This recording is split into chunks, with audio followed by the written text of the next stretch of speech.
Saotra ny Jesosy indray tsika. Saotra ny tompontsika afaka manohy miara-mianatra amin'ity anio ity a. Amin'ity herinandro ity tsika hianatra an'izay hoe andao hianatra ho afa-po amin'Andriamanitra. Averintsika senao kely mihitsy hoe lay nidikan'ilay hoe manome voninahitra an'Andriamanitra tsika amin'ny fiainana. Zay moa ny antom-pisiantsika eto ambonin'ny tany ho fiderana ny voninahitran'Andriamanitra ny antom-pisiantsika. Ny dikan'izay a tsy formule tenentsika fotsiny rehefa tapitra ny fotoana hoe ho voninahitran'Andriamanitra rery any, amen. Fa le dikany a manome voninahitra an'Andriamanitra tsika senao rehefa afa-po aminy. Rehefa hoe mahafa-po atsika ny zavatra ataon'Andriamanitra amintsika, ny fomba fitondrana ny fiainantsika, dia mifaly amintsika, dia zay tena hoe feno ny voninahitra. Misy ten'Andriamanitra zany amin'ny Petera voalohany toko faharoa any andinin'ny fahasivy hoe tsika sy anao a taranaka voafidy a fanjakam-pisorona firenena masina olona nalain'Andriamanitra ho an'ny tenany a mba hanambara ny fahatsarany. Le fahatsaran'Andriamanitra izay nakany atsika tany anatin'ny fanjakany maizina tany a makao amin'ny fahazavany.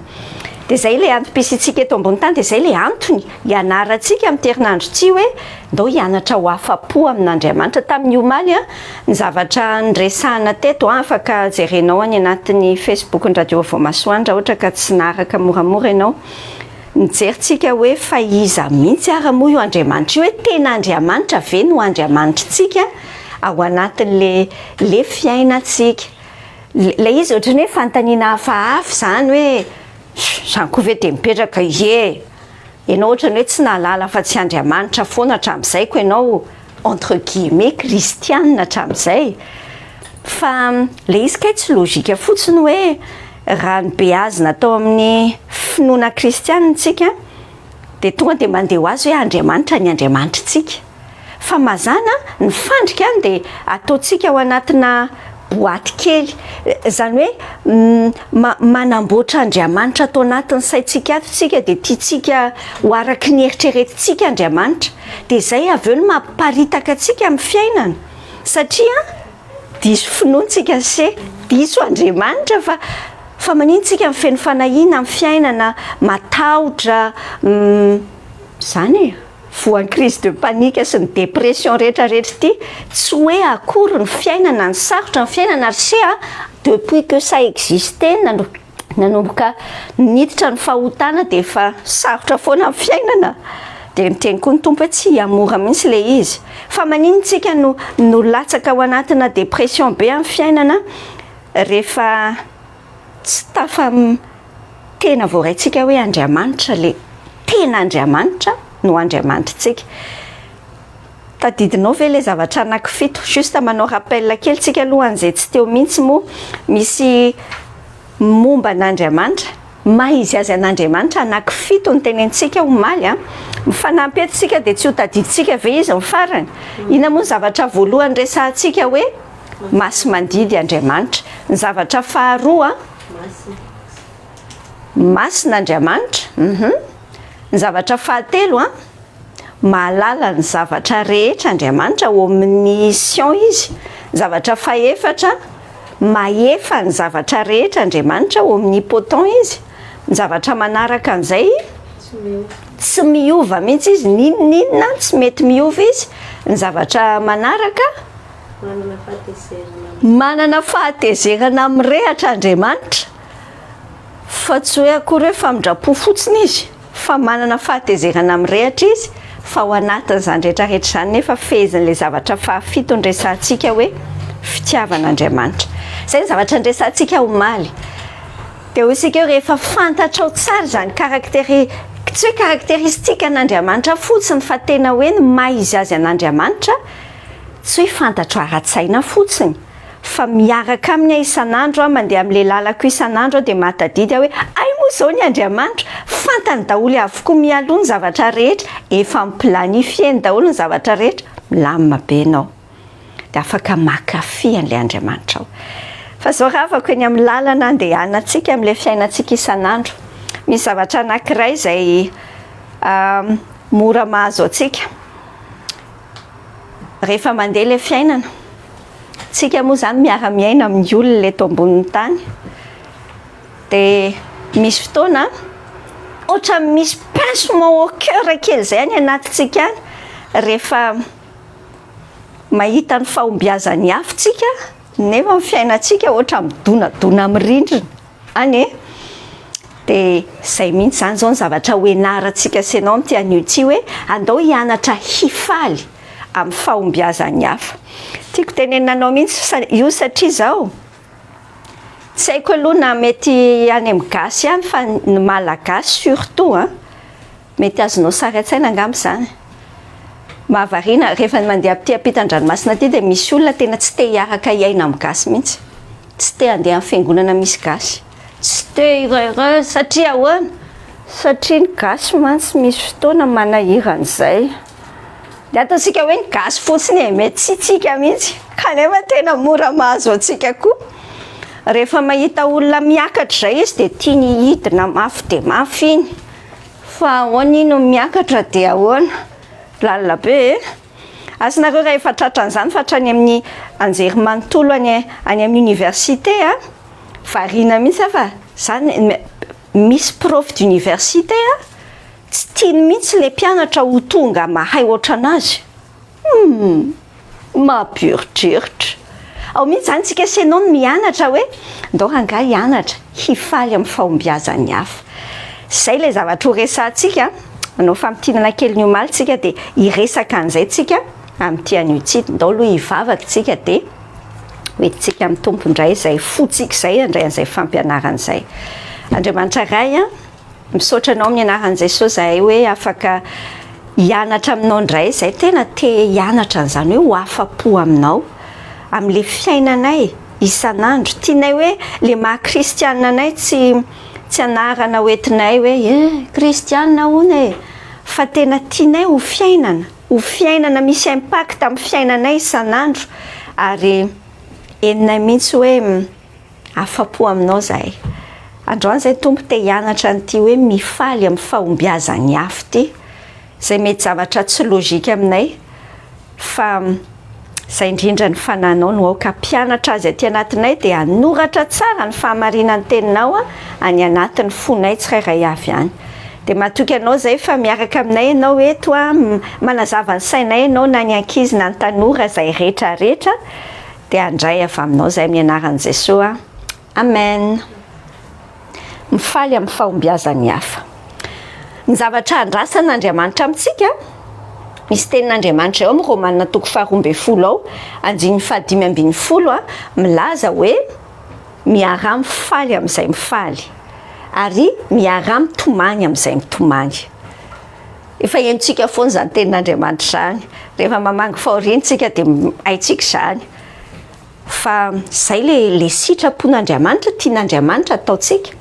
Fa fanontaniana zany dia hoe haintsika ve zany le miaraka mitomany amin'ny olona aloha tsy tena sarotra zany, sady rehefa mahita an'le olona mitomany dia ohatra fa tia resaka hoe mifaly ve ianao raha ohatra ka ndrasiny hoe zahaka ohatra vitsivitsy dia mipetraha eo amin'ny plasin'le olona dia ataoko hoe mpianatra hono ianao zany tena nianatra be mihitsy anao examen tonga ny examen le namanao ohatrany tsy mivaky loha indray ny afaka ianao tsy afaka. Ohatrany ahoana ny any anatinao raha teo amin'ny plasy ianao? Mifaly ve ianao? Mifaly ho an'le namanao ve ianao? Izy mitsinjatsizaka be ianao nitsika vindrana. Ianao zay efa 3 taona nanao taratasy tsy mety mahazo mihitsy.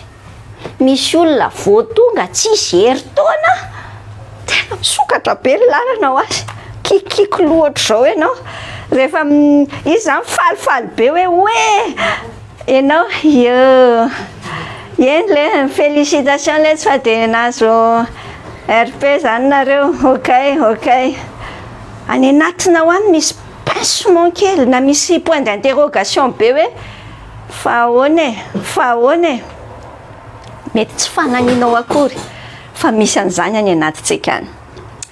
Andeha ataontsika hoe misy olona vehivavy ny tena mora azon'ity raha ty roa amby telopolo taona izy mbola tsy manambady a tonga ny invitation ana mariage le namany ohatrany ahoana ny any anatiny andeha an'le mariage indraindray tena tonga dia vaky miteny lainga mihitsy hoe marary be ny kiboko fa satria tsy te ahita an'le izy any misy fotoana ohatr'izany le zavatra mitranga mbola misy ohatra ihany de ataontsika hoe olo efa grand parent le olo efa dadabe sy bebe voasa anatrika anniversaire ana zafikely mipiara-mivavaka nenao le zanako sady tsy mety manambady na mety manambady fa tsy mety miteraka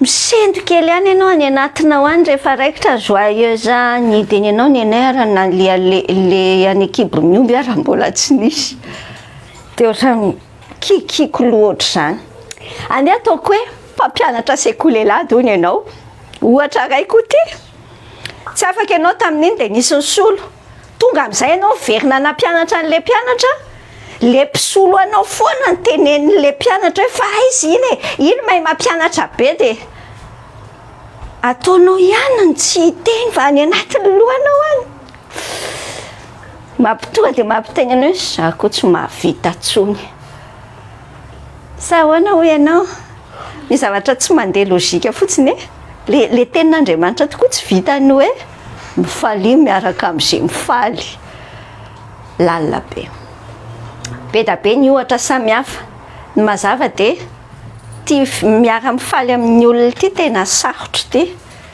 fa tsy zavatra mandeha logika tsy mety tena faly ianao inona ary ny olana avaiza ny olantsika sianao misy zavatra anankitelo ny olana dia aloha tonga dia resantsika sianao mazava tsara ny olana voalohany dravako na tiatsika na tsy tiatsika fa le nofo aty anatitsika dia misy an'izay jalousie zay ao anatitsika misy fialonana zay ao anatitsika inona dikan'izany fialonana zany midikany hoe fialonana misy toe-po tsy milamina ao anatitsika ao vokatry ny fieritreretana na fahatsapana hoe misy tsy ampy ny fiainantsika ary le izy déclenché zay zavatra zay rehefa hitatsika any amin'ny hafa le heverintsika tsy ampy aty amintsika ohatran'izay le zavatra mitranga ao anatitsika ao misy toe-po tsy milamina ao vokatry ny fieritreretana na fahatsapana hoe misy tsy ampy ny fiainana dia mipotra le izy rehefa hitanao any amin'ny hafa le zavatra tsy ampy amin'ny fiainanao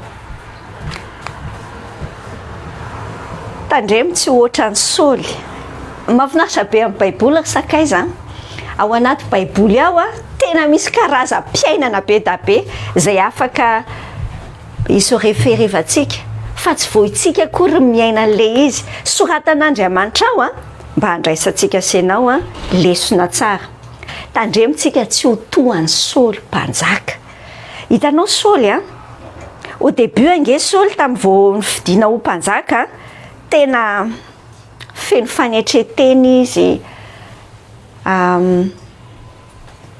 nafinaritra tsara fa ny problema nga Saoly dia hitantsika any amin'ny Samuela voalohany toko 7:20 rehefa nandresy any Goliaty Davida ny zavatra niseho vakiko aminao ary amin'ny andinin'ny 9 hatramin'ny 7 amin'ny Samuela voalohany toko 7:20 noho ny tonga ny olona tamin'ny iverenan'i Davida avy namono an'le Goliata Filistina nivoaka ny vehivavy avy tao amin'ny tanànan'i Israely rehetra nihira sy nandiny tsenan'ny Saoly mpanjaka tamin'ny amponga tapaka sy ny fifaliana ary ny kipatsona mipetra eo amin'ny plasin'ny Saoly ianao tena io daholo zany ny vehivavy mankalaza ny Saoly fa izao nihira nataon'le vehivavy hoe Saoly nafaty arivo fa Davida nafaty alinalina dia nonao verset 8 amin'atin'le izy tezitra indrindra Saoly fa tsy sitrany zany teny zany ka hoy izy ny any Davida nataony alinalina fa ny nahy kosa nataony arivo ihany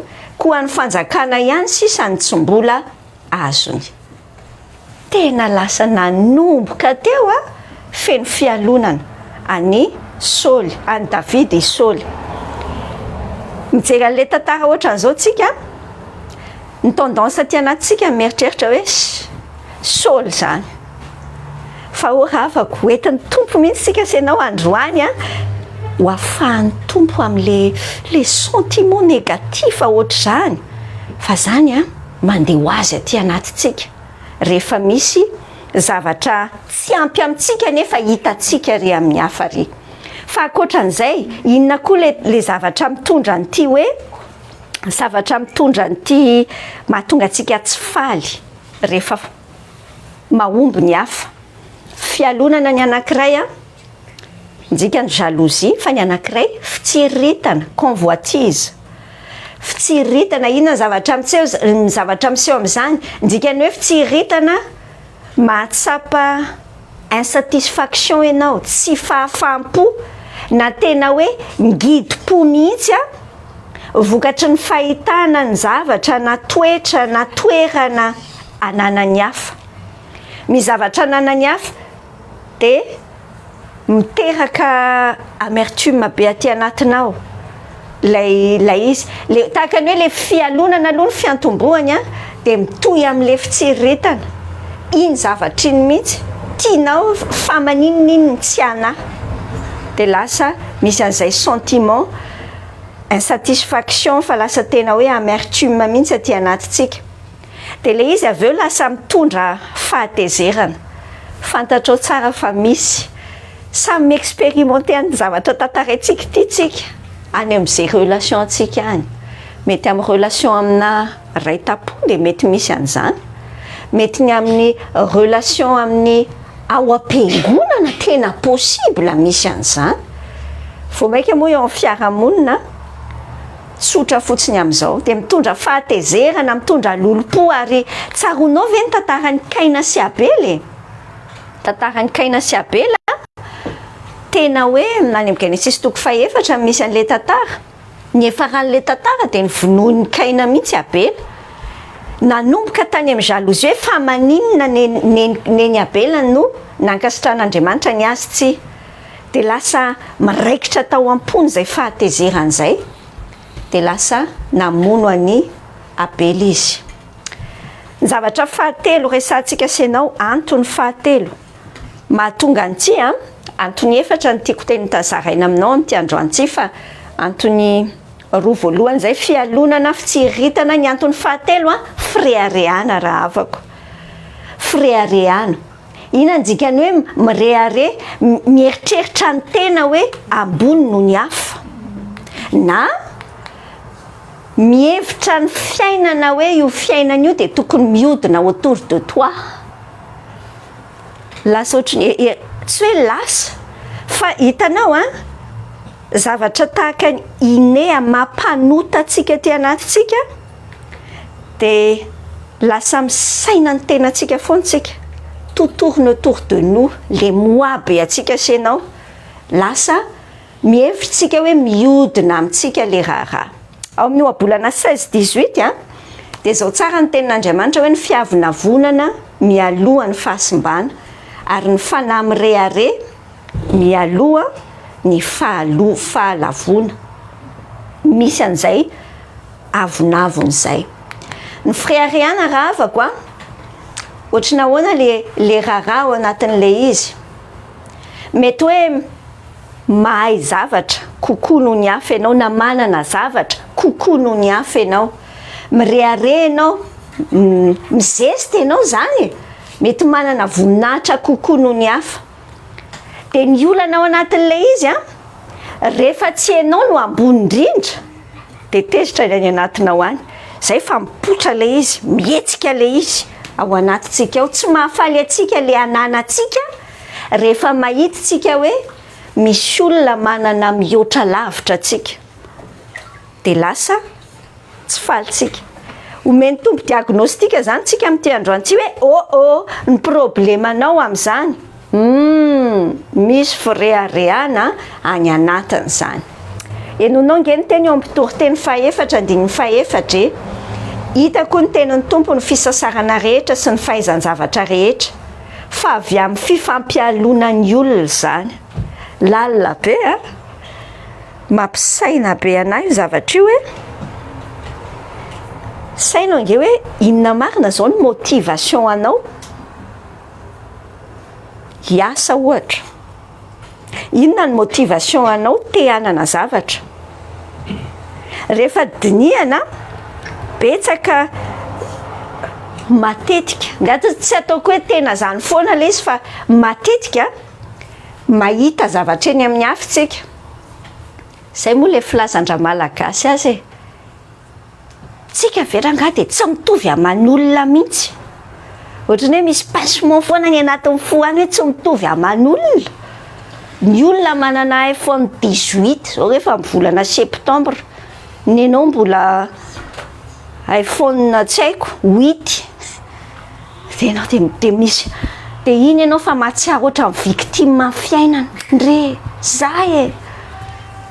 Iny ianao fa miasa mafy dia mafy. Andao saina tsara ny miasa mafy ravako. Fa saina tsara hoe mais pourquoi tu fais le miasa mafy? Inona ny antony? Fa raha ohatra ka ny antony te hitovy aman'olona toy izy hoe vizany ianao afaka kelikely. Fa tsy motivation tsara zany ravako.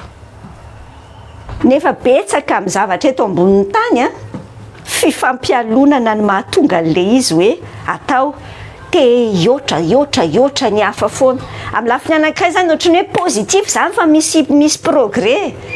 Fa le zavatra ngeny mandroso fa le olona tsy mandroso.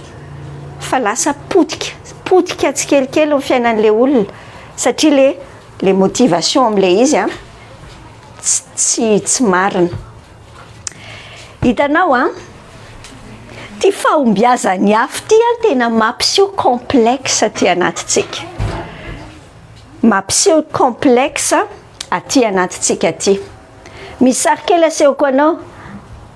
Ty sarina olona be sy olona kely ty. Mampiseho inona? Hitanao rehefa mbola tsy tena maheno an'izay fanasitranan'ny tompo izay tsika senao misy karazan-drony complexe ozy izy ny psychologie. Misy ny antsoina hoe complexe de supériorité dia misy ny complexe d'infériorité. Ny complexe de supériorité ohatran'ireny ballon mabotsiny ireny ianao. Azonao misy zavatra miseho amin'ny fiainanao dia botsiny botsiny.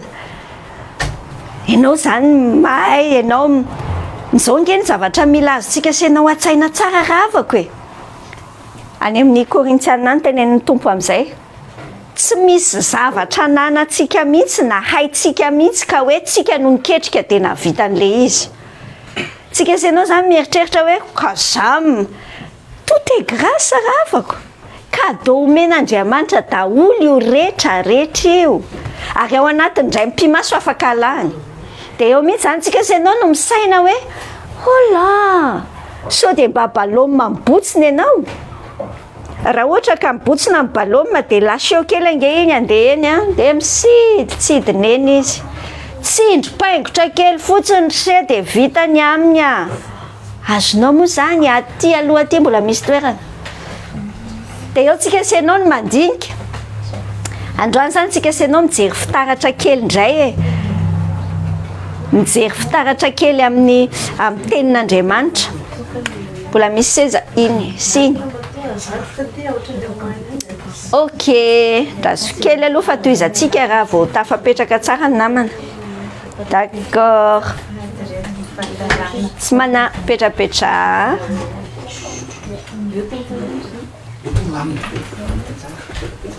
Ato mbola misy toerana. Ok. Miresaka ina zao le zavatra resantsika senao miresaka le hoe mifaly amin'ny fahombiazan'ny hafitsika. Dia hoy taminao hoe misy tsy tena mandeha logika amin'ny fiainantsika le mifaly amin'ny fahombiazan'ny hafa. Ny antony inona ny olana, fialonana olana. Zay ny zavatra mandeha any amintsika, misy tsiritana any amintsika dia misy fréaréana ao amintsika ao. Dia le fréaréana hoy aminao hoe misy tsara tarehy be mihitsy ireny fahombiazan'ny hafa ireny fa mampiseho aretina ty amintsika. Ny complexe ravako dia aretina. Aretina Zany hoe le zavatra hitanao amin'ny fiainany hafa, misy zavatra tsy ampy tany amin'ny fiainanao, eritreretinao hoe za zany tena mila an'izao, tsy ampy an'izao amin'ny fiainako, hitanao tery amin'ny fiainany hafa le izy. Dia iny ianao fa malahelo na tsy haiko izay le ao anaty sentimentanao ao. Mampiseho amintsika le fahombiazany hafa, mampiseho karazana complexe na complexe de supériorité. Botsina ohatsa amin'ny ballon ianao. Dia misidina eny, tsindri-paingotra kely ohatr'izao dia vaky nefa ianao avy eo. Oh là là! Misy olona nge ireo olona, misy zao possible mihitsy zany, mety hoe ankizy, tanora na tsika koa ary indraindray. Ataoko hoe ny olona rehetra ohatra zany mitantara daholo ny ankizy avy rentrée scolaire, mitantara vacances. Ianao tsy nandeha vacances mihitsy fa teto amin'ny Drummondville foana tao an-trano ianao dia izay. Dia mitantara an'izany ny ankizy dia hozy ianao hoe maheno an'ilay izy ianao dia misy pincement ny anaty fonao any. Oh là là! Iny amin'izay ary ianao fa mamorona. Zay tany France. Alainao daholo amin'izay le tamin'ny documentaire hitanao rehetrarehetra. Dia nahita Tour Eiffel, dia tary. Tsisy nataonao mihitsy zany rehetrarehetra zany. Fa juste satria misy an'izay complexe de supériorité zay hoe za kosa aloha tsy ho ambaniny reto. Dia ndikany mamorona zavatra be ianao. Toy izay aminao hoe c'est pas la solution. Marary ianao raha ohatran'izay. Fa ny anarantsika c'est normal ihany fomba fitondrany io Andriamanitrantsika io parfait tsara. Dia te hampianatra antsika izy hoe ndao afa-po amin'ny fomba fitantanany. Fa rehefa tsy afa-potsika dia voan'ny complexe de supériorité na tsika voan'ny complexe d'infériorité. Ohatran'ny ballon mavaky indray tsika.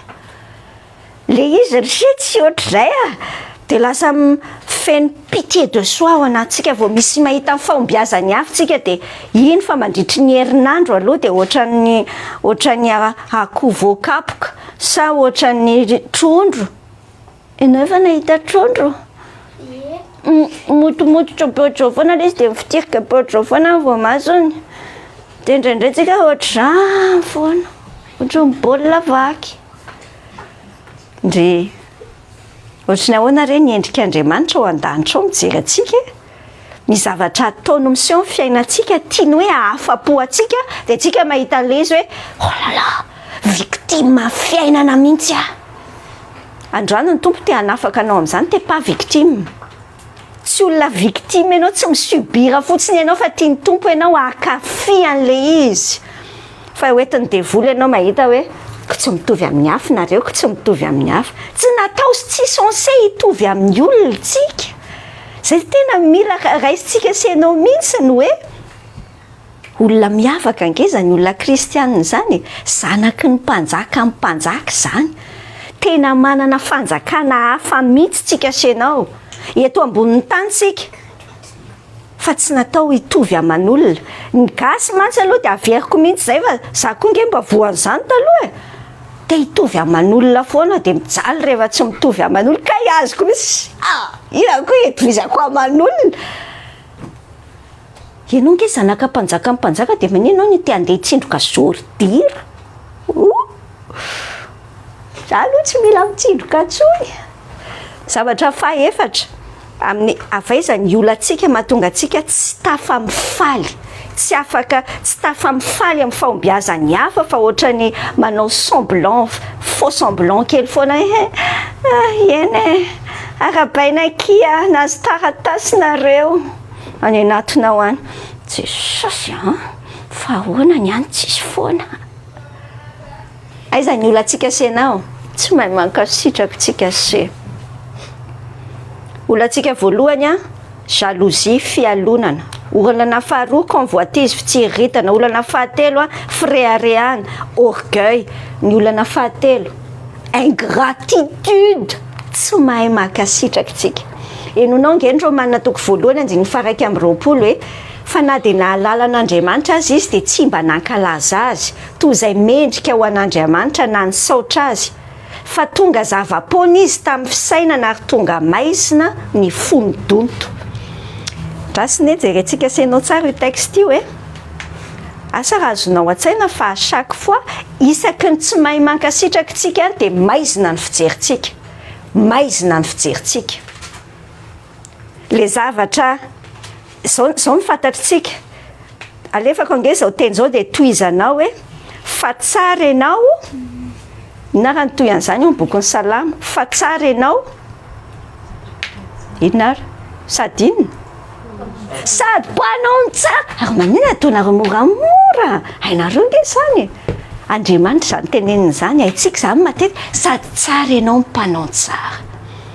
Any amin'ny tenin'Andriamanitra any mbola milaza tsara any amin'ny bokin'ny Deutéronomie fa izay Andriamanitra tsy manao ratsy mihitsy. Azonao moa zany tsy manao ratsy mihitsy Andriamanitra. Ianao ngava tia nangatanana be hoe minao maty zao le zanaka an'iny. Hitanao bien sûr tsy mitenitsika hoe tsy misy ratsy mihitsy ny fiainana fa ho ambadika io zavatra ataon'Andriamanitra io hoy tsara ny Romaina 8:28 hoe mizavatra tsara ny finalité tian'Andriamanitra hiaviana. Zay fijery zay raha vao tsy anananao zay tsy mankasitraka ianao ny amin'ilay zavatra mandeha miseho dia lasa memaizina ny fonao, lasa diso ny fijerinao no manodidina anao. Io mihitsy tiako hanentanana antsika mihitsy ny hoe za aloha fiainana dia ataoko pratika be fiainako tsotra be mihitsy zany sea mbola teneniko anao rehefa avy eo rehefa mitanisitsika hoe ahoana moa ny fomba ahafahantsika mifaly amin'ny fahombiazany hafa. Ny hafa enoko misaotra Jesosy daholo fiainako miainga zay vao manomboka miainga fotsiny izy dia misaotra Jesosy. Manampy mihitsy zay hisaina hoe Andriamanitra ny havian'io zavatra rehetra io. Romaina 11:36 miteny an'izany izy ny mihazona azy sady izy koa no antony. Misy olona avy eo anaty baiboly ao na iny faly tamin'ny fahombiazany hafa. Bien sûr misy ohatra tsara be ao, ohatra anankiroa ny ameko anao. Jonathan ny anankiray, Jonathan. Mahafinaritra be ny tantaran'ity Jonathan sy David aty. Samuela voalohany toko 7:20 andinin'ny 7 sy 4 zao ny zavatra niseho tao.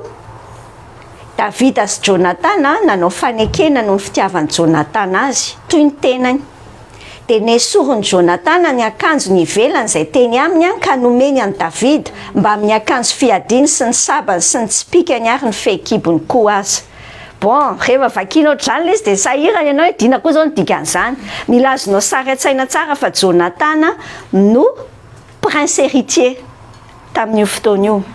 Ny dikan'izany tamin'ny fotoana ny ady zareo io zavatra io ny dikany hoe nomeny an'i David ny akanjo ivelany. Le kapa ma prince anazy nomeny an'i David.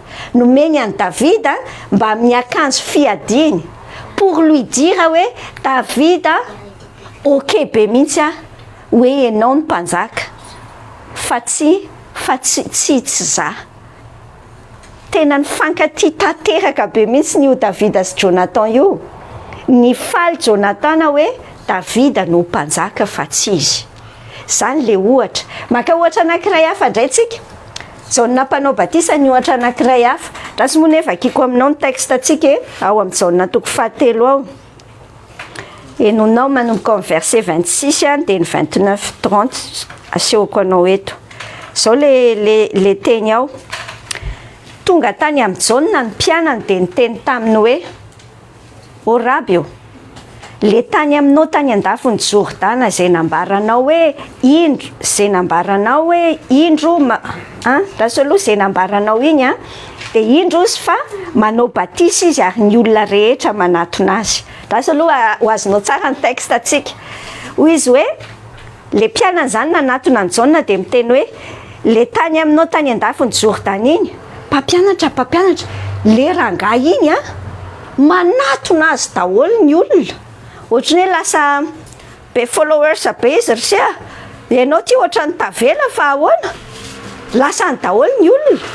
mipetraka eo am'placen'le jaune ianao na eo am'placen'le mpianatra jaune zany hoe ahoana zany zalava lasandry jesosy ry daholo mifandehany a de ozy tsara jaune hoe tsy misy olona mahay mandray nininona raha tsy nomena azy avy any an-danitra nareo ny vavolombeloko izy a fa tsy izany Kristy fa nirahana ialoha azy a eo amin'ny andiny fahasivy amby roapolo de ozy izy hoe zay manana ny ampakarina ny mpapakatra fa ny sakaizan'ny mpapakatra zay mitsangana sy miaino azy a de mifaly indrindra no ny feo an'ny mpapakatra ary efa tanteraka izany fifaliako zany izy tsy maintsy mitombo fa za kosa tsy maintsy mihena zany ny toe-pony jaune nahita n'ilay succès an' Jesosy izy a tsy nialina an' Jesosy mihitsy izy hoe andray tena le zoky lahy ty indray ny lasa io raha mbola taorianako niteraka de io indray tsy zay ny tany anatiny fa ny faly izy hoe be mpanaraka be Jesosy ohatrany ahoana indraindray le tsika senao raha aminao publication Facebook eo de efa nenianina nisy nanao j'aime arivo mahery nena le PDP ako 5 fotsiny nanao j'aime zany angeravako de efa makarary fo atsika ora avako mila amboarina tsara eo anatry amin'ny tompontsika ndao arajerentsika ny zavatra tenen'ny tenin'Andriamanitra hoe ahoana ny ahafahantsika senao mifaly amin'ny fahombiazany hafa ny zavatra nakenina teneniko anao to de pratika be fotsiny zavatra teneniko anao a ny zavatra voalohany de zao soraty mihitsy ranga soraty a de isory an'Andriamanitra ny fitahinana ananao fa manina ny teneniko anao hoe soraty satria mila indraindray raha vao ny sainao fotsiny mandeha tonga de asiny de volokoro-circuit an'le misy zavatra heninao zao hoe manana an'izao ianao ka ianao raha tsy manana an'le anina akory zany foana fotsiny tonga de mandeha any an-tsainao tsika senao nge enjana raha isaina ny zavatra tsy ananatsika fa mahafinaritra be mihitsy le manoratra manampy be mihitsy le manoratra rehefa manoratra tsika focus tao le lohantsika saina ny zavatra nataon'Andriamanitra taminao ao amin'ny Kolosiana 3 ao de zao ny teny ao amin'ny andinin'ny 5 hoe tapany farany ao ka ho feno fisaorany ianareo ao amin'ny 4 amin'ny Kolosiana ihany andinin'ny 2 mahareta amin'ny fivavahana ka miambena amin'izany amin'ny fisaorana hainao tsara nge ny tenin'Andriamanitra miteny hoe mivavaha mandrakariva any mba aza reraka fa mivavaha foana fa ahoana raha fomba fahatsika senao mivavaka foana indraindray raha le zavatra tenenina tsy hitanao akory hoe inona koa raha ny tenenina an'izany foana efa ampianarin'ny tenin'Andriamanitra amintsika miambena amin'izany amin'ny fisaorana ny anahy zavatra ataoko amin'ny fiainana manana za rehefa mivavaka amin'ny fiainako de soratako foana ny vavako fa satria misy fotoana rehefa mivavaka mantsy taloha tsisy amenina mihitsy le vavako fa sady miesona no mivavaka de hoy za hoe mba ho concentré de soratako le sady manampy tsara mihitsy koa le izy amin'izay rehefa misy zavatra sarotra ho arina de averiko jereny reny zavatra nataon'ny tompo tamin'ny fiainako reny mo tia nataon'i Jesosy tamiko de tia amin'ny vavaka ataokony de raha jerenao zao le cahier de prière koa fenoko misaotra be da be fotsiny ao anatin'le izy misaotra Jesosy fa ianao zao mitondra ny olona misaotra Jesosy fa asiko misaotra Jesosy be da be fotsiny de ohatr'izay koa ny any anatiny ao anatin'ny saiko mihitsy vao miainga fotsiny de efa meko hoe misaotra Jesosy ny salamo vakitsika tery am-piandohany salamo 100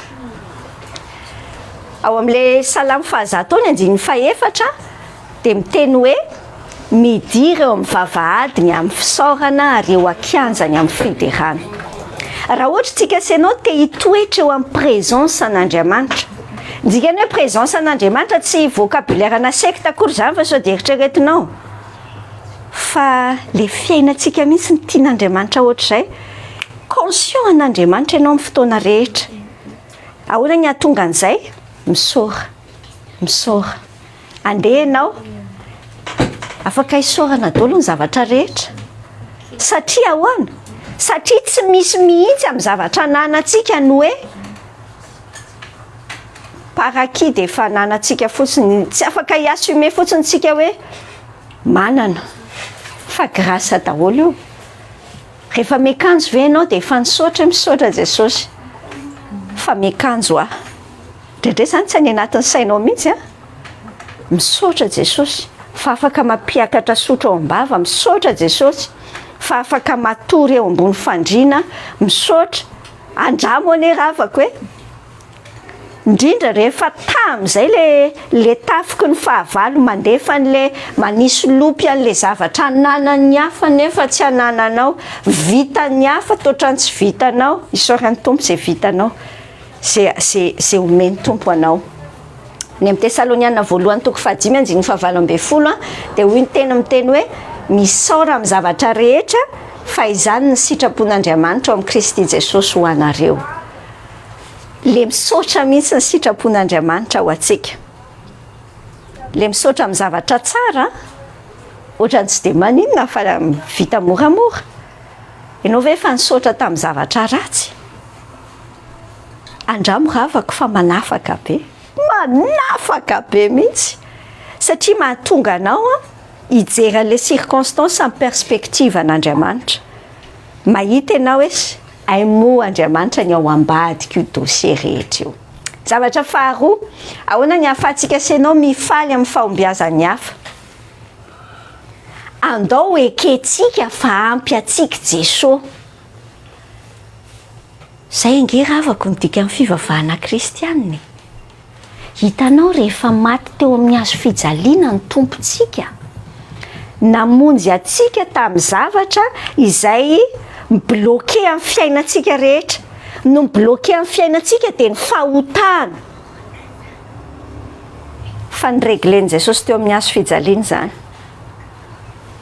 Dia ny dikany vita fihavanana total amin'Andriamanitra tsika rehefa raisitsika ho antsika izay sakrifisy nataon'i Jesosy izay. Tsaronao ve ravako hoe inona ny teny farany tenenin'i Jesosy teo amin'ny hazo fijaliana? Vita. Izay ny teniny. Telesta. Ohatr'izay ilay teny amin'ny teny fototra. Vita. Inona ny dikan'izany? Vita daholo ny zavatra ilainao rehetrarehetra. Inona ny zavatra ilainao amin'ny fiainana? Efa vitan'i Jesosy. Efa vita. Izany fahasoavana be ty fiainana kristianina ity. Indraindray antsika hoe sarotra be mihitsy. Afaka tenenina amin'izay mihitsy ilay izy hoe sarotra be mihitsy ny fiainana kristianina. Satria mora loatra. Averintsika mihitsy any teny zany mampivadika to hoe sarotra be mihitsy ny fiainana kristianina satria mora loatra. Sarotra be satria zao tsy conceveva ny saintsika senao mihitsy zany hoe raisina fotsiny ve le izy? Raisina fotsiny. Zay nge le fahasoavana miaraka amin'ny tompo e. Dia zany mampalahelo an'Andriamanitra rehefa tsy afa-po aminy tsika senao. Tade tsy serotsika.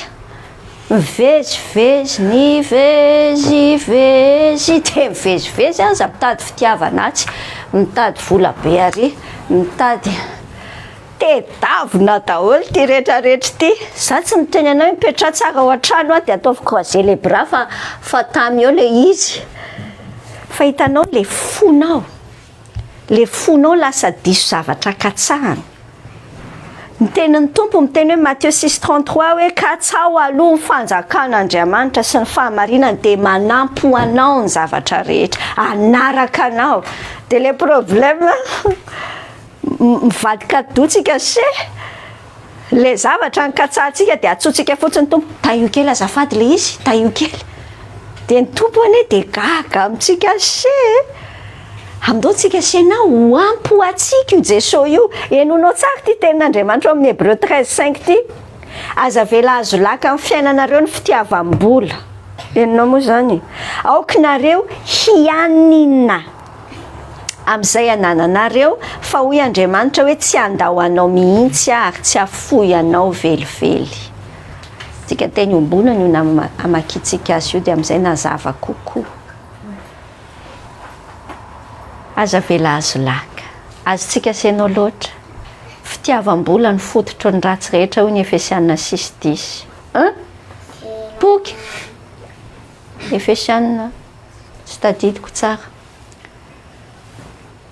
Timoty voalohany toko fahaenina zany dia inona ny zavatra tenenin'ny tenin'Andriamanitra amintsika hoe ataontsika ianona. Hitanao misy différence amin'ny teny gasy hoe mionona sy mianona. Anao ve ny différence ao anatin'izany? Mionona midikany hoe mionona ohatran'ireny mamangy fahoriana maiza mionona tompoko. Midikany atao ahoana na tiako na tsy tiako dia tia misy dia sady misento velona. Tsy ohatr'izay midikany hoe mianona. Midikany hoe mianona mifaly amin'izay ananantsika. Zany dikany mifaly. Content, se contenter les teny amin'ny teny frantsay. Mifaly amin'izay anananao. Zany tenin'ny tompo. Misy tenin'Andriamanitra maromaro reto. Tiako jerentsika senao miaraka. Ao amin'ny Efesianina toko fahaenina. Tsy Efesianina fa tsy toko fahaenina fa amin'ny Efesianina toko voalohany.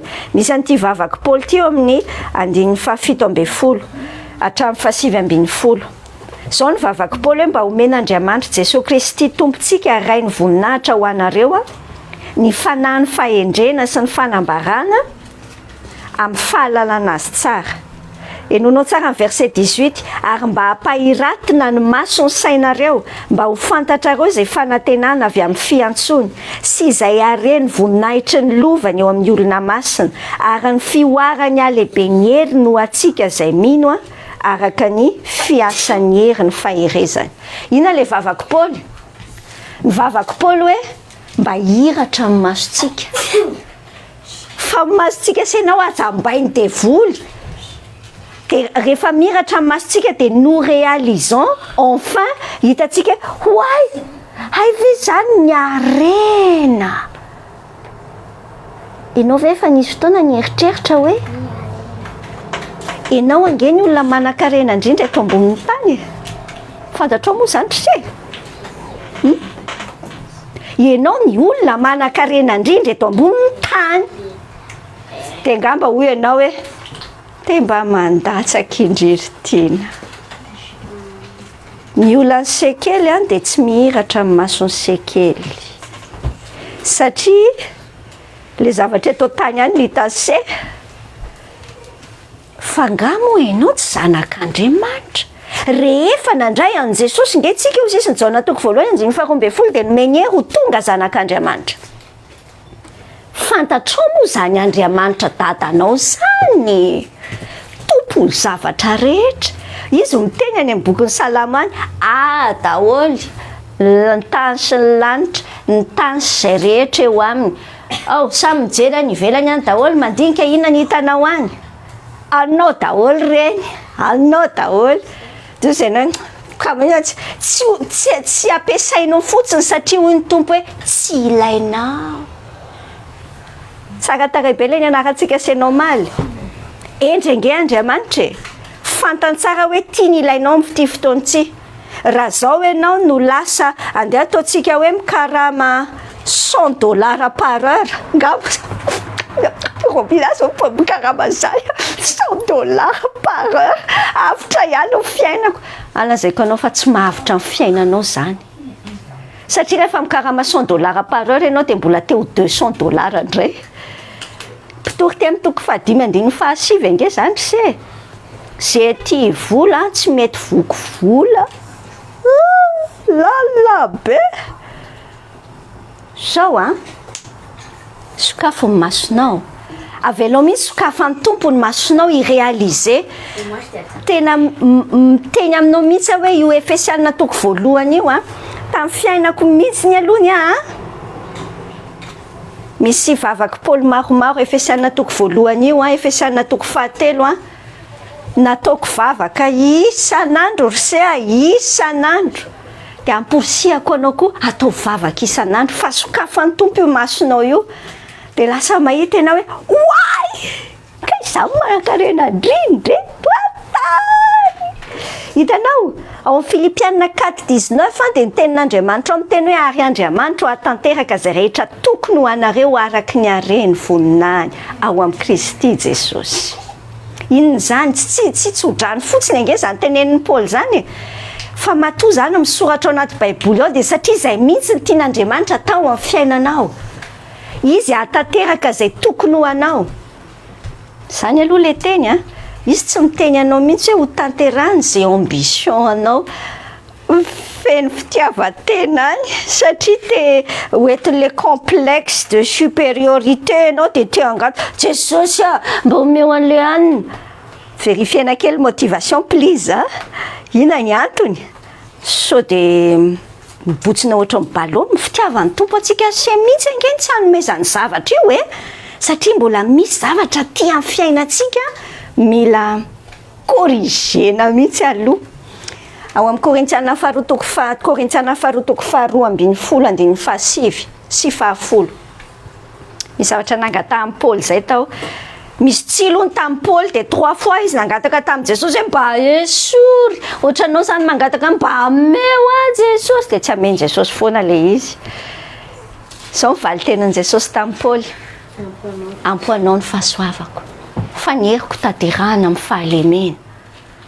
Misy zavatra eo amin'ny fiainantsika tena ampiasain'ny tompo mihitsy le zavatra ohatra banga, ohatra misy banga foana ampiasain'ny tompo mihitsy satria ny tedaviny inge le fotsika miraikitra aminy dia hoe aminao hoe ndao tsika meteza ho sokafan'ny tompo ny masonao. Misy ohatra fa raisiko matetika izay dia andraso tantaraiko aminao kely le ohatra raha mbola mahatadidy any ambodin'ny sotro ianao dia mety le izy tadidinao zany ambodin'ny sotro zany ok. Eritrereto ange zao tantara zao hoe misy olona zany enao firy ny daty androany 11 bon dia ataontsika hoe isam-bolana hono zany le karama fa tsy le isan-kerinandro ohatran'le anareo tsy haiko reny dia hoe 50 000 francs 10 000 ariary sisa mivola tany aminao. Mbola azonao tsaina aloha zany miresaka ao en ariary tsika.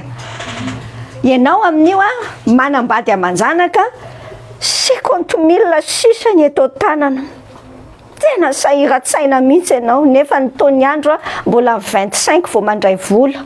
Ny andro nefa 11. Tena mitanondrika be ianao mandeha amin'iny ambodin'ny sotro iny. Avy eo ianao kelikely ny tsapatsapa. Oay! Nakaiza le 10 000 ariary efa iny sisa mbola very. Tsy tanina lehana.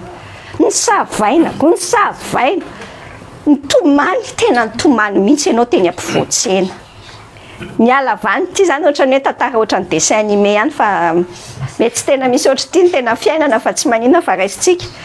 Nisy namanao ny alavany tamy fantatrao tsara hoe panefoefo be tena to dia arena be io namana hoe ary io ty be anao dia mahita fino ty mahazo anareo dia tomany tsy hitako ny naleale 50 000 nefa hoe iny ny tsitsina mandra-patapitro ny volana zany ve namoaka carnet de chèque avany le namanao dia nanoratra 50 millions d'ariary.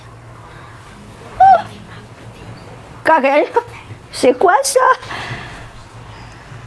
Tianao tsy manana merenana an'iny azoka tsy mila verina dana laivo any amin'ny banque dia miavota tena. Eritrereto ataontsika hoe tsy chèque diso le izy fa tena nisy lasa mihitsy ianao nakany dia efa miaraka amin'ny sakozy kely ianao fa izao niaraka amin'ny sakozy kely ianao le vola io gaga ianao fa iny ianao fa miverina ny ambodin'ny sotro indray mitomany mijery eran-trano hoe nakaiza le 10 000 ariary nefa ianao efa mitondra sakozy 50 millions d'ariary. Orgea raha misy olona ohatra zany tena hoe fendrane sa ina fomba fiteny an'izany adala marary saina orgea tsika se zany azafady tsika sengeny ohatra zany mihitsy satria Andriamanitra efa nanavitra atsika dia nataony zanaka poniny lanitra nge tsika asianao fa mipetraka eto ambonin'ny tany dia inona ny mbola andehananao dia mbotony sotry ndasy loha ina mbola andehananao mitsindroka sordiran'izao tontolo izao rehefa tsy azonao le arenan'Andriamanitra dia izany ataonao dia hoy aminao hoe mivava ianao a atao vavaka foana Efesiana toko voalohany io sokafo ny masoko Jesosy iréaliser hoe ay ve any amin'ny Luka 15 any hitanao le zanakadala faharoa ao anatin'iny Luka 15 iny le tantarany zanakadala nge anankiroa be mihitsy ny antsika le voalohany foana ny hitantsika hoe zakisa aloha tsy mitovy amin'le voalohany za mbola tsy niliba fiainana be zany fa le faharoa dia tena itsika se mihitsy ifa dia malahelo zay verdada dia ato trano ato foana dia na dia osy kely anankiray raha tsy mba nomenanay faliana miaraka amin'ny sakaizanay dia ozy izy le dadany hoe mais tiens mon fils ny zavatra rehetra anangy dia anao ndry sokafa ny tompo masitsika senao fahatelotsika senao zao ahoana ny hafatsika senao mifaly amin'ny fahombiazany hafa pratique ty resantsika ty mieritrereta tsara momba ny hafa intentionnellement le zavatra resantsika senao zay mandeha amin'ny fanahintsika senao fa tsy mandeha amin'ny nofo tsy le par défaut any anatitsika fa mandeha amin'ny fanahy mieritreritra tsara momba ny hafa ao amin'ny Filipiana toko 4 ao dia zao ny tenan'ny tompo hoe andinin'ny 9 orala ninina marina manakaja mahitsy madio mateoty tsara laza raha misy atsaram-panahy raha misy dera dia zany eritreretina ina ndikany mieritrereta amin'ny saina zavatra tsara ho an'le hafa momba an'le hafa ny pratika be ao anatin'izany mivavah ianao hitahina ny hafa hoe toambavaka le hafa ho tahina Andriamanitra ao amin'ny Efesiana toko 1:9 dia mampirisika antsika mihitsy Paoly hoe ataovy ny fivavahana rehetra ho an'ny olona rehetra hitanao io mivavaka ho an'ny hafa io manampy be atsika mihitsy io mba hatonga atsika tsy aheno an'izay hoe marary ny lohantsika rehefa misy zavatra tsara any amin'ny hafa fa afaka miara-mifaly tsika hoe nandray anjara tany zavatra iny koa ianao fa nivavaka ho anazy ao amin'ny Timoty voalohany toko 2:1 ihany koa dia miresaka an'izay Paoly hoe ataovy ny fivavahana rehetra ho an'ny hafa hitanao tena mitondra fitahiana sady manafaka anao ny mivavaka ho an'ny hafa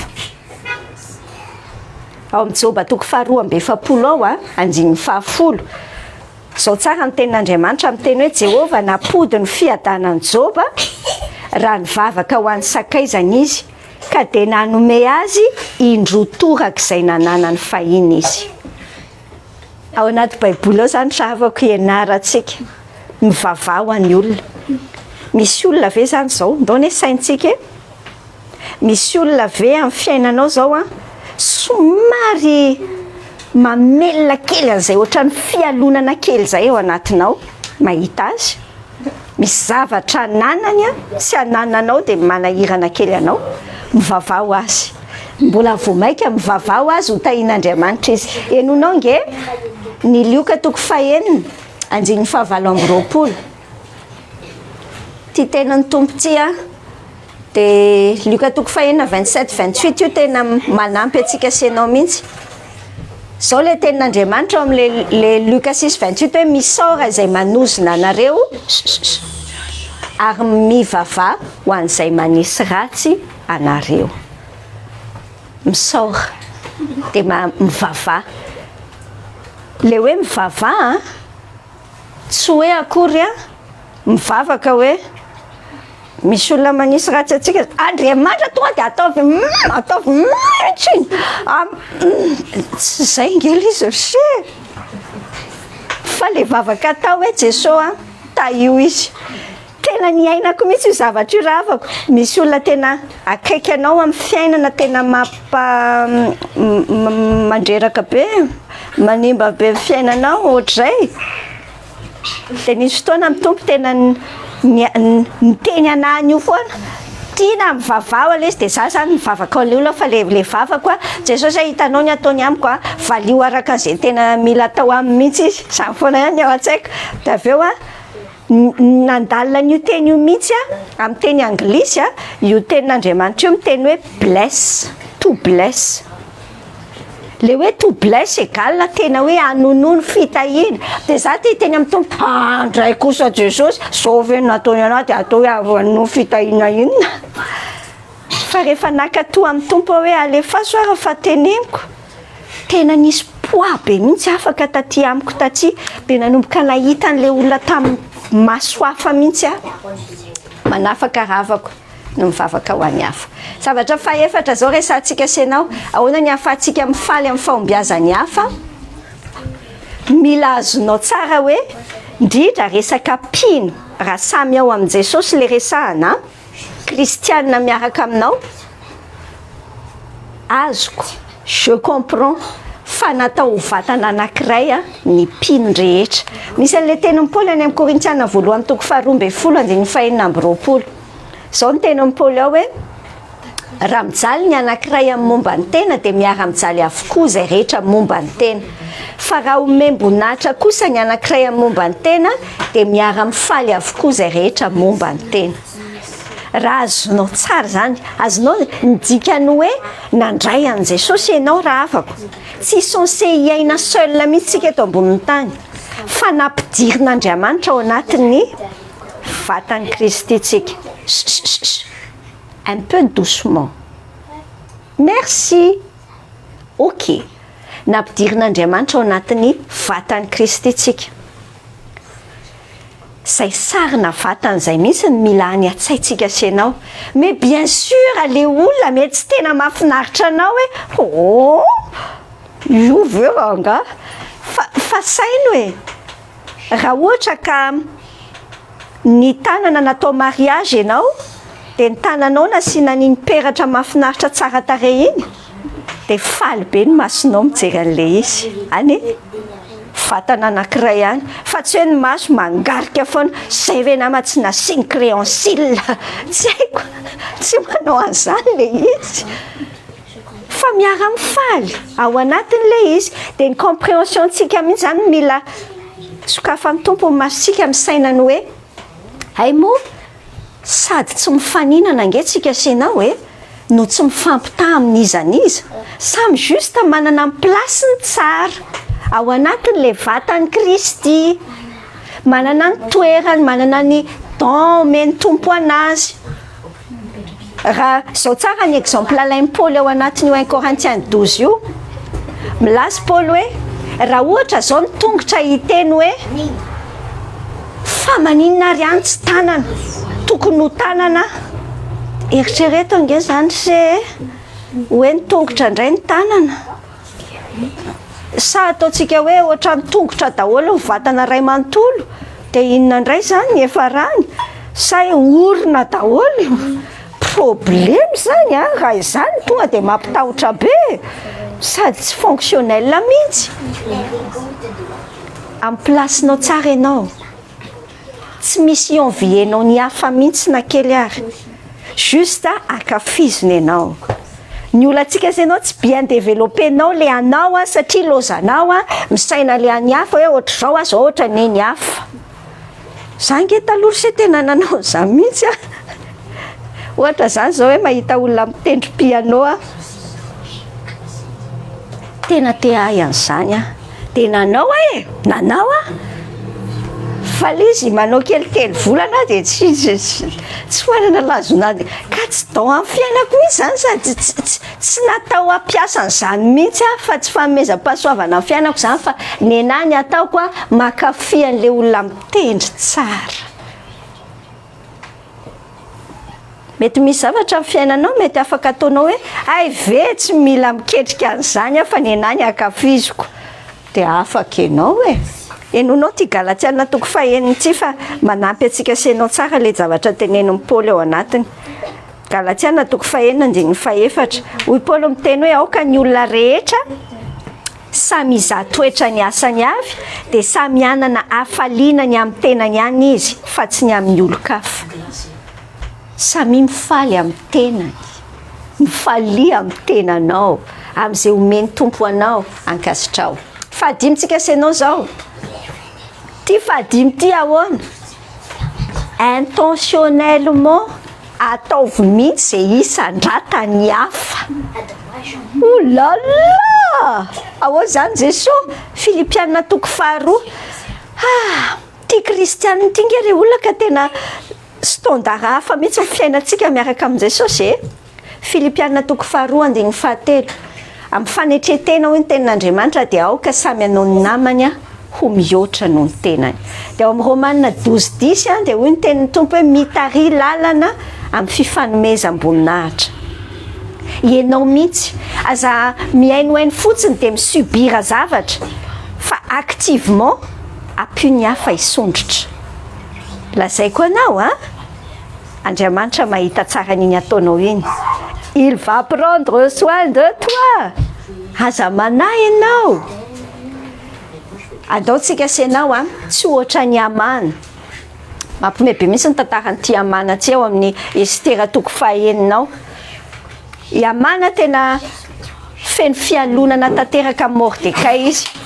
Feno fankahalana ny Mordekay. Satria Mordekay tsy nety niankohoka taminy.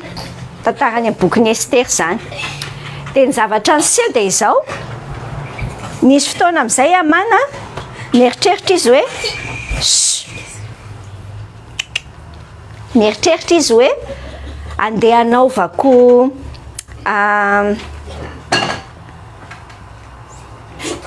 lasa aloha ny tadiko tsara le tantara hoe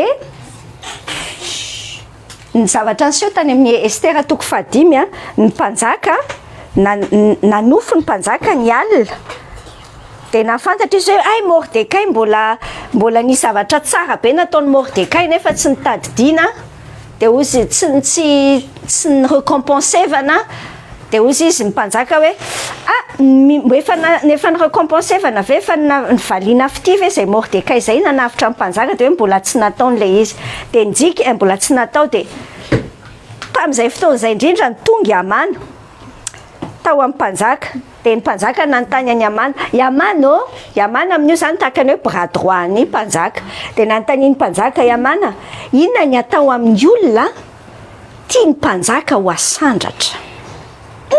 Tonga dia nitany an-tsainy Amana izy le asandratra. Dia Amana zany teny raha tia ny mpanjaka sandratra ny olona anankiray ampiakanjony akanjo ny mpanjaka izy dia atao ambony soavaly sa eo ambony soavaly dia asiana olona anankiray mandeha eo anoloany dia miantsoantso hoe zao ny atao amin'ny olona tia ny mpanjaka omena voninahitra. Dia ozy izy mpanjaka ok ary ataovy amin'ny Mordekay zay zavatra zay. Lala be tsy maintsy nanaja amin'ny mpanjaka nefa Mordekay tamin'io efa nanamboarany Amana poto anankiray zay hoe ho ahatona noho ny Mordekay fa tsy tiany maizina zay. Sy Amana nandeha nanao an'izay nody tany an-tranony izy tena ohatry ny akoho voakapoka izy nitantara tamin'ny vadiny sy ny namany hoe zao angery zareo nefa ran'le zao le tantara tamin'le Mordekay. Bon, ina ny tantarako anao an'izany. Des fois rehefa misy zavatra gloire na zavatra na inona concentré amintsika ohatrany hoe tokony ho tsika foana zany tokony ho tsika. Tena mampamisérable amin'ny fiainana ry rehefa la vie tourne autour de toi. Tadidinka tamin'ny ianao mitomany farany eo oviana zao ianao mitomany farany tamin'ny fiainana ngamba vehivavy zao no mety mitomany rehefa tsy natao taminao zay eritreretinao tianao atao aminao ka satria la vie tourne autour de toi. Avelao ahafahan'ny tompo amin'izany ianao. Ndao tsika inni hijery zay anandratana ny hafa. Mety mieritreritra ianao hoe za ve zany dia ohatrany totohatra ekaran'ny hafa. Lazaiko anao zay midina farany ambany ny asandratr'Andriamanitra farany ambony. Zay ny n'Andriamanitra ny équation zay mihitsy. Midina farany ambany dia miakatra farany ambony. Dia tsy maninona na mety hiten'ny olona hoe ay dia profiten'ny olona ianao zany toko amin'ny tompo io dia amin'ny fotoanany manandratra anao amin'ny tompo.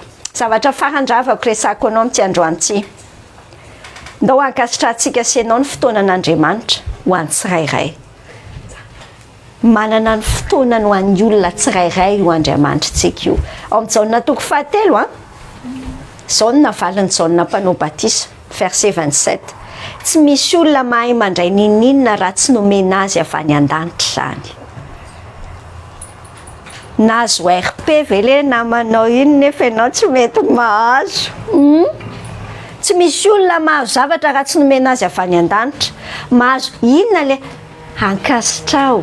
ankasitrao fa fotoanan'Andriamanitra ho anazy ao amin'ny Jakoba toko 1:7 miteny ny fanomezan-tsoa rehetra sy ny fanomezana tanteraka rehetra dia avy any ambony ka midina avy amin'ny ray ny fahazavana cadeau parfait nomen'Andriamanitra dia andao hifalitsika amin'ny cadeau parfait omen'Andriamanitra ny hafa ianao koa nge omen'Andriamanitra cadeau parfait raha fitiantsika senao zay zavatra nakenin'izay pratiquement ahoana ny hafantsika senao mifaly amin'ny fahombiazan'ny hafa ndao soratana dia hisaorana an'Andriamanitra ny fitahinana anatsika andao eketsika fa ampy atsika Jesosy andao tsika senao hieritreritra tsara momba ny hafa dia ho azotsika mihitsy hoe kay moa natao ho vatana anankiray amin'ny mpino rehetrarehetra tsika miara mifaly amin'ny ao miara manome voninahitra miara mandray ny voninahitra rehefa misy anankiray omem-boninahitra fa adimy hoe minimanao izay isandratany hafa tsika senao ary fahenina teo ankasitrantsika ny fotoanan'ny tompo ho an'ny tsirairay zavatra farany resantsika dia ity hitanao hoe fahombiazan'ny hafa io tena zavatra ampiasain'Andriamanitra mihitsy io hampandroso ny fanjakana fa hampandroso anao personnellement mihitsy koa misy caractère tsika sy anao forgen'Andriamanitra ao anatiny io Galatiana 5:17-24 17:24 dia zao ny teny ao hoe fa nofo manohatra ny fanahy ny fanahy manohatra ny nofo ary dia mifanohatra izy roa mba tsy azahoanareo manao zay zavatra tianareo fa zay any Kristy Jesosy dia efa nanombo ny nofony mba mifanindriny sy ny filany tamin'ny hazo fijaliana rehefa maty le zaby atsika se le nofotsika dia hiainatsika ny puissance ny résurrection an'Andriamanitra ny heri ny fitsanganana amin'ny maty Romanina 13:14 miteny hoe hitafio Kristy Jesosy tompo aza miany amin'ny nofo hatateraka ny filany tadio hatrany hoe fanainin'Andriamanitra mihitsy hitanao heninao hiainanao le fahombiazan'ny hafa mba ampitombo anao hamonona an'le izahanao any dia hitombon'le fanahinao ao anatinao ao voilà zay ny zavatra nyteneniko taminao tamin'ity androanyity dia ndao indray tsika sianao aloha hivavaka tsy fantatra hoe misy zavatra mety mila hibebana mety misy so dia misy sisasisana fialonana kely na be fireharehana fijiritana any anatsika any possible misy an'izany dia hoentsika amin'ny tompo anadiovany atsika dia angatantsika mba ho afaka ataotsika eo anatrehan'ireny mpahanan-kenina ny tenenin'ireny vavaha ianao anaty fonao ao dia za mitarika anao fotsiny ety anoloana ety vavakantsika Andriamanitra ray mankasitraka anao amin'ny anaran'i Jesosy zahay ny amin'ny teninao mampianatra anay manokatra ny masonay ahafanay mahita tokoa hoe ay moa misy fanefenao aty anatinay matoa ohatrany tsy tena faly zay zahay ao anatin'ny fahitana ny fahombiazan'ny hafa zay te hianatra hifaly ao anatin'izany miara mifaly amin'izareo misaotra tompo asehonao tsara tsy lovy amin'ny fahazavanao mihitsy ny anatinay any ahitanay hoe mbola misy fialonana kely mbola misy sentiment ana fifaninana zany ve aty anatinay mbola te se comparer amin'ny hafa zay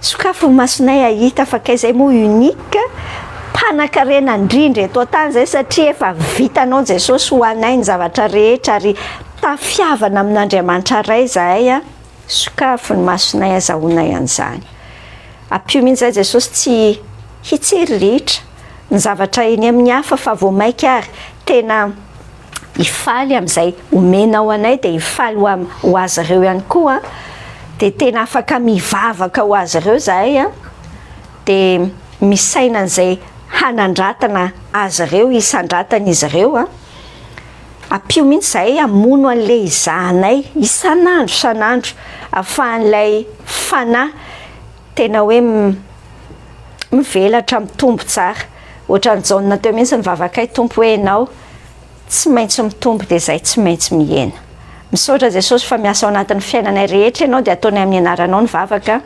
amen amen